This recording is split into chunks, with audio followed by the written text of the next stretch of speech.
কোন আইনে আছে সন্দেহপ্রবণ একটি মোবাইল চুরির দায়ে সে ঢাকা বিশ্ববিদ্যালয়ের ছাত্ররা তখনও জানতো না এই তোফাজ্জল মোবাইলটি চুরি করেছিল কিনা। সন্দেহপ্রবণ ভাবে তাকে যেভাবে পিটিয়ে হত্যা করা হয়েছে বাংলাদেশের 17 কোটি মানুষকে কাঁদিয়েছে।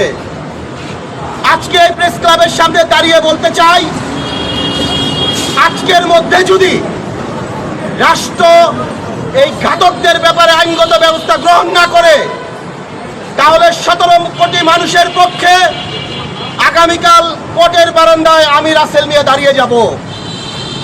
এর সুস্থ বিচার করা আগ পর্যন্ত পূর্বের 2022 সাল 2021 সালের মতো জীবন আমরা ঘরে ফিরি নাই, আমরা এরকম ভাবে আজকেও ঘরে ফিরে যাব না।